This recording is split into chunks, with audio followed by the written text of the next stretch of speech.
Take a girl and a guy, and they fall madly in love and form a family. Sprinkle in some counseling degrees and a doctorate, a dream of transforming relationships as we know it.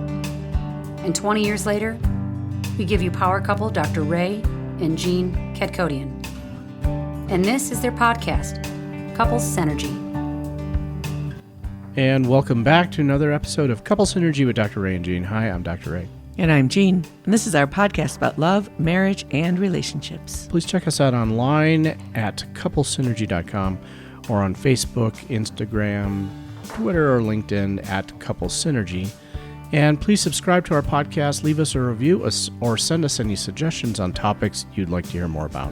And now on to Couple Synergy, an in-depth look at love, marriage, and relationships, where we bring you our experience helping thousands of couples transform their relationships for over 20 years. You know, everyone says you should work on your relationship, but nobody teaches us how. So we've created this podcast to teach people what they can do to create the relationship they've always dreamed of. With the partner they fell in love with. On today's episode, we're talking about the 5 ways that communication breaks down. And 5 is what we came up with, but there's many. Oh, there's plenty, but today These are the big ones. Top 5. Yeah. Before we do that, I just wanted to read off a review. We are now this is episode 258. Wow. Which is really awesome. Yeah. It's amazing. A review came in. Title is Just Love It. Though I am single, I love listening to couple stories. I just enjoy their stories. I listen to their advice. Thanks, Dr. Ray and Jean Kadkodian. You both are awesome. The guests whom you invite are also great. All of the episodes teach me something. I am now a fan of your show. Oh, I love that. Yes. Very nice. Thank you. Thank you, Brandon. Appreciate that review. Thank you so much for all of you out there that take the time to leave us a review. It gives us a better understanding of our audience base and what you guys like listening to, and we always tailor our message and episodes based on you, our audience. So thank you. So on to the 5 reasons or 5 ways that communication breaks down. But before that, also wanted to just kind of give a shout out there because we are having our weekend intensive that's coming up on April 20th in Colorado. This is the first time that we are holding this weekend intensive, this couples retreat in Colorado. And it is just a beautiful, beautiful venue, and we're just so excited to put this one on. It is really going to be awesome. All of the participants are excited, and we are looking forward to hosting them.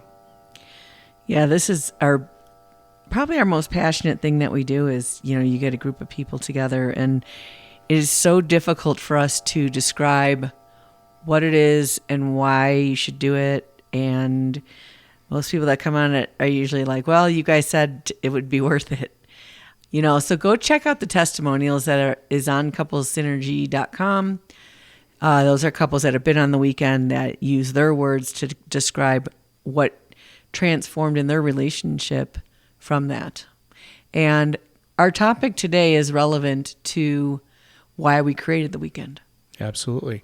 And, if you are interested in attending any future weekends, we have one also scheduled for October 12th through the 15th. So, get your spot, get it reserved now. You guys can register. Jean and I, we conduct personal virtual interviews with potential participants to make sure that it's going to be a good fit for you and for the program. And if you're not in a relationship or you want to just work on yourself, we do host a weekend in September, which is also at the Lodge at Needle Rock out here in Colorado, which is beautiful. And that weekend is for personal and spiritual growth and development and a deeper understanding and connection with yourself and something bigger than yourself. So, a lot of our single clients are like, when are you going to have that? So that's also scheduled in September. And that might be for you, Brandon. Even though you said you're single, we do have programs and we do have services for people who are single and want to have great relationships. And right after this weekend, I am going to start, I don't know if we're both doing it, a once a month personal development group, which will culminate in Enhance the Weekend. But you can do that separate from the weekend or in conjunction with that weekend. So look out for that on our website also, and the registration for that. All right, so moving on to the 5 ways that communication breaks down. The first is you focus on talking and not listening. Yep.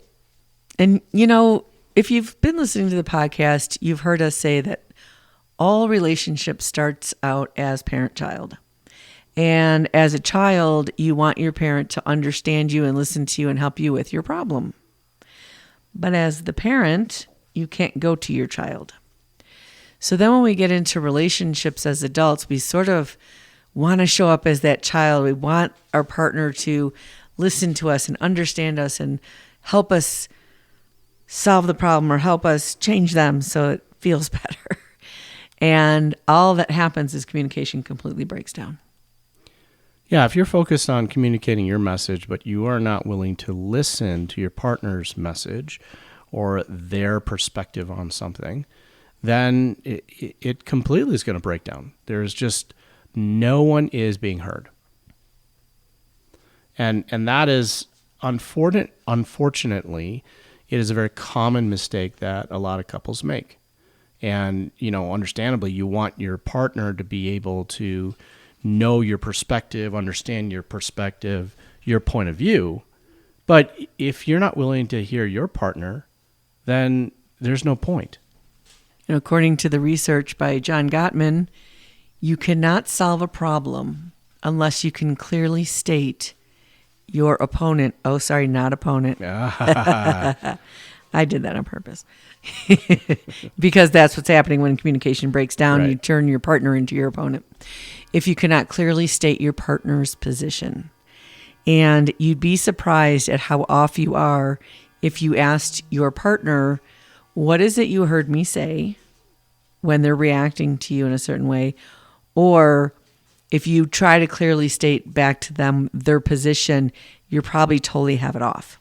Exactly. Right.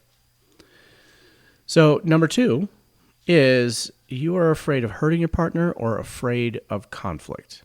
Yes. Yeah, and this is also a very common issue that comes up, within relationships. As a relationship develops, as you start to invest more and more in your partner and the relationship, it becomes more risky, and the potential for conflict increases. And so couples tend to censor their words. They tend to keep things to themselves because they don't want to have a conflict. They don't want to hurt their partner. They don't want to anger their partner. But this ends up causing a conflict, a bigger one, down the line. In some ways, this is kind of a self-esteem issue. And again, if you grew up in a household where you weren't listened to and feelings weren't really discussed and problems were minimized, you won't really have the practice of having those difficult conversations. But I promise you, every difficult conversation that you avoid grows. Yeah, and we've seen it grow all the way into divorce. Yeah. Because someone just didn't have the courage to openly state what they were experiencing. And a lot of times that is why people come to couples therapy, is to have someone help them have those difficult conversations. And unfortunately, most people doing this work aren't really good at actually helping them navigate that. No, because most people doing this work, they end up acting like a referee and having each person state their case. And then the therapist is sitting there making a judgment. Mm-hmm. Even if they're trying not to, they're making a judgment about who's right and who's wrong. Right. That's a problem, right? Because the fact of the matter is there are going to be things that you do not agree upon in your relationship. That's just inevitable. And, the point of it isn't that one person gives in to the other or that you are going to win your case. The point is that you learn more about who your partner is. And that's going to be an ongoing, lifelong thing as you evolve through time, as your partner evolves through time. That is why it's so important to be able to express what you feel and what you think, regardless of whether your partner agrees on it or not. I just had this vision come to my mind of being in a house with a hole in the roof, and it rains, and it starts dripping in the living room. And so you fight about the bucket.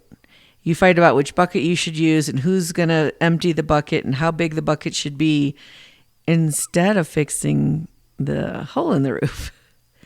And that's a lot of times what happens. Couples go into couples counseling, and the therapist says, so how was your week? Yeah. And they sit there and they go, well, he did this and she did that, and what do you think we should do about it? And that's like worrying about the bucket, right? You're worrying about, is the bucket catching the water? But what we do when we're helping people is go, well, where's the water coming from? Mm-hmm. And why don't we fix that? And then you don't have to talk about buckets anymore. And how do you guys come together to fix it together? Right. You have a common problem. Right. You have a hole in the roof. And what you do about the issue of water in the living room is not as important as fixing the underlying cause of why there's water in the room. What if you have a hole in the bucket? You got two There's problems. a hole in the bucket, dear Liza. Then fix it, dear Henry. We might be dating ourselves. Yeah, we are. A lot of people don't even know what we're saying. All right, third one is you are reactionary. So you've probably heard us say this before, but healthy couples and unhealthy couples fight the same way.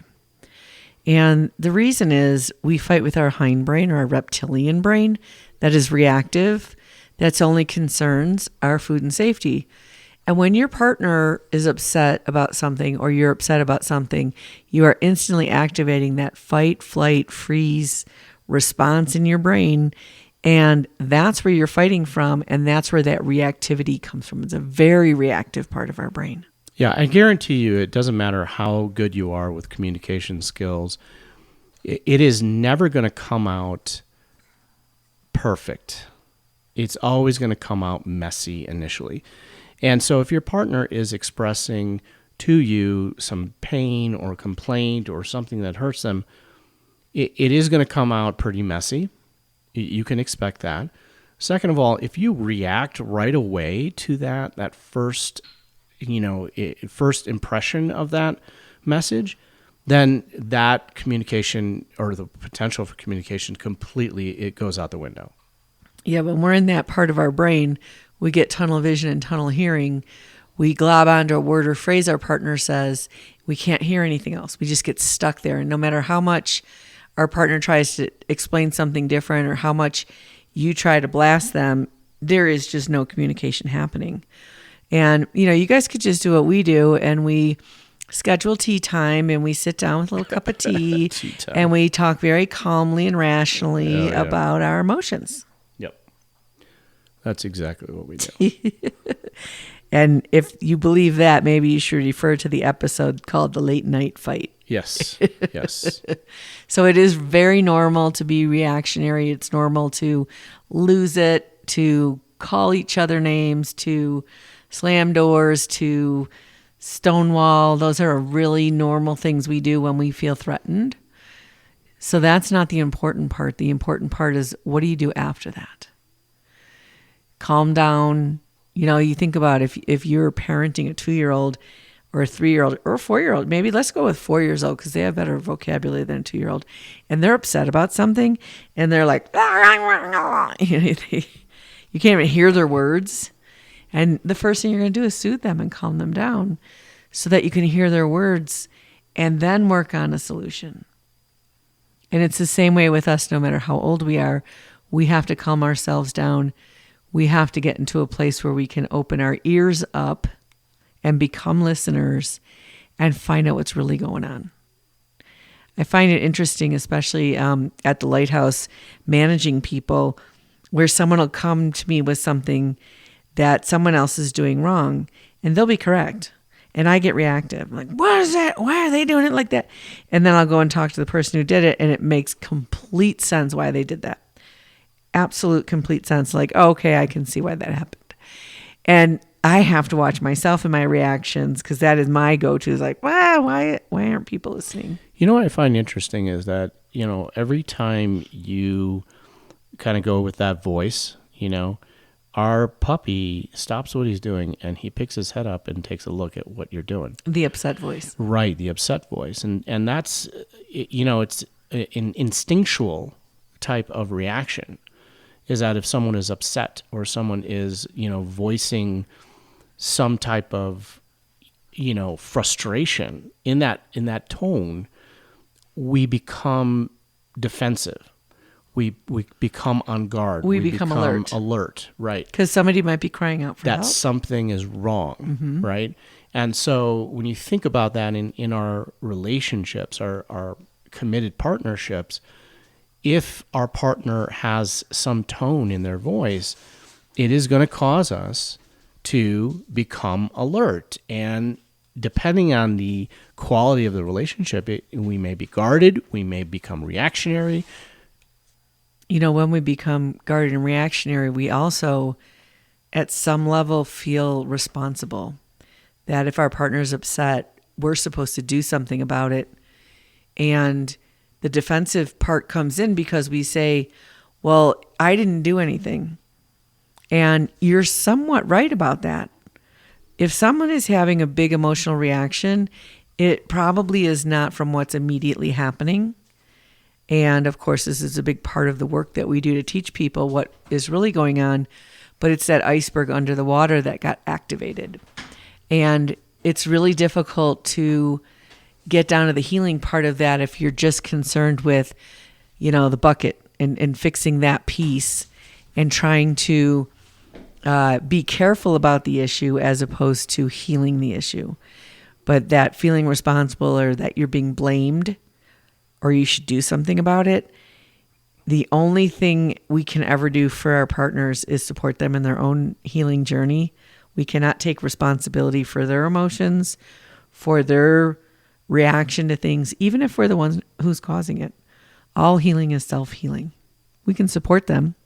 We can create a great space for that, which goes a long, long way to healing. But we all have to heal ourselves. The fourth reason why communication breaks down is you try having a serious conversation on an empty tank. So you think about the time you spend together as deposits in this tank, this emotional tank, and then trying to have a serious conversation is a withdrawal. And most couples are completely empty. They have not been investing much in the relationship as far as time, energy, emotion. And then they try to have, a serious conversation or try to voice a complaint to their partner. You are disconnected, and there's no possible way that you are going to find common ground, find understanding, or even compassion with each other, because there's such a lack of bonding. Yeah, it's like your cell phone having 3% battery, and then you're trying to coordinate a trip on the other side of the world. Yeah. It's just not going to happen. There's no juice. No. And this is pretty self-explanatory. In most couples out there, they really are starving for that bonding time. The world puts so much demand on us, and we give way too much to everyone else, and our relationship takes a back seat. You were saying something really important the other day when we were working with a couple, and she was talking about feeling guilty as a mother because, she's got a full-time job. And you said to her, if you're parenting from a place of guilt, you're parenting about you and not about what your kids need. Right. And this is the same thing we do in our relationships, where we're not taking good enough self-care, and we are over-giving everywhere else. And, that's the thing. It's like once you start that, And this is why I recommend the book, The 4 Agreements. And one of the agreements is always do your best. And when you do less than your best, you feel guilty.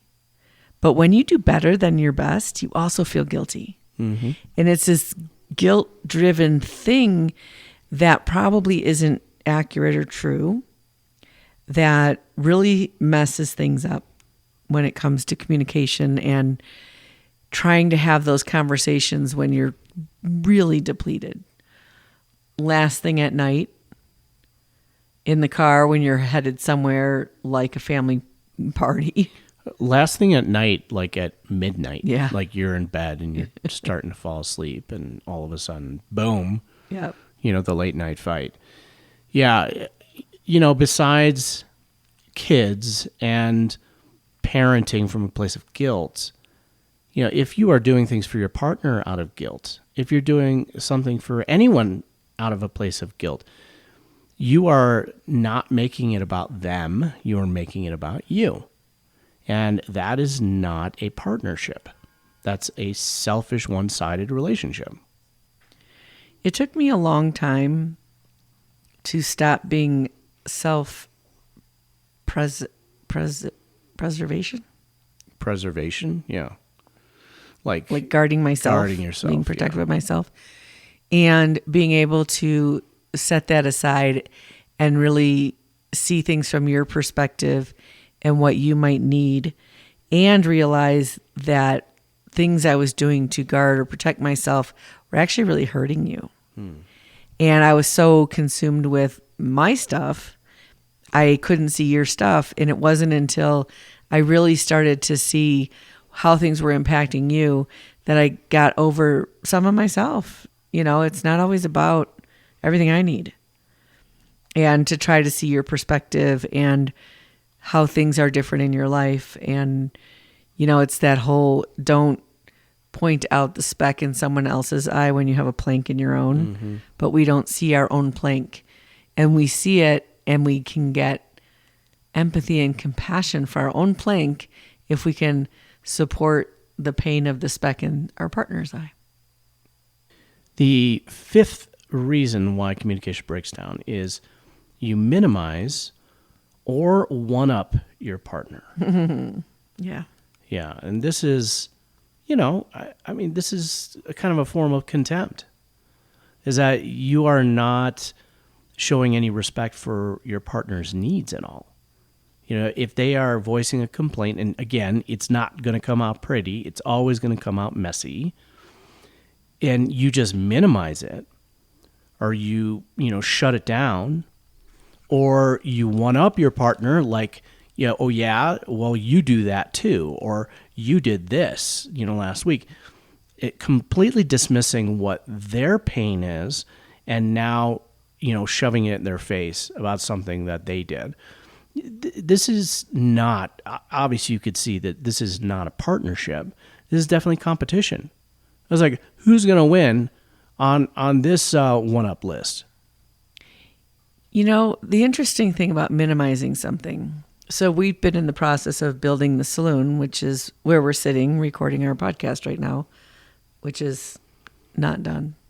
It's a little messy in here today, but a lot of work is getting done.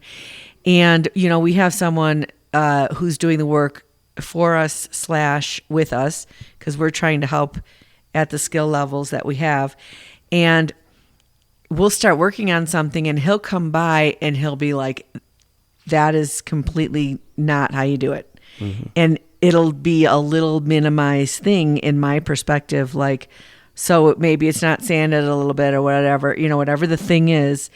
And what I don't know is 5 steps down the line how big of a problem that's going to be. Right. And he can see that. Yeah.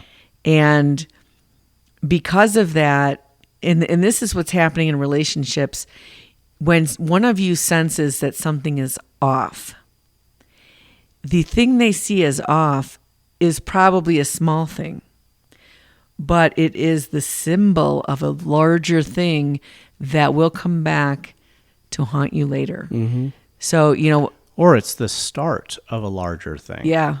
Oh, my favorite is this one plumber. He was a floor tiler, and he put a nail through a plumbing pipe in someone's home that they were building, and he took duct tape and some other things, and he just wrapped up the hole in the pipe.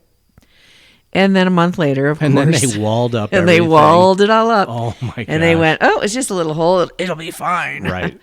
Then a month later, the wall's leaking, and there's a huge problem. And those are the things we try to do. We try to, in this moment, make something small so we don't have to deal with something uncomfortable or tend to the bigger thing that it represents. But I'm telling you, that's going to be a way bigger problem later. Yeah, and minimization doesn't necessarily mean that you are just, shooting down your partner or making it small by being verbal. You can minimize within yourself.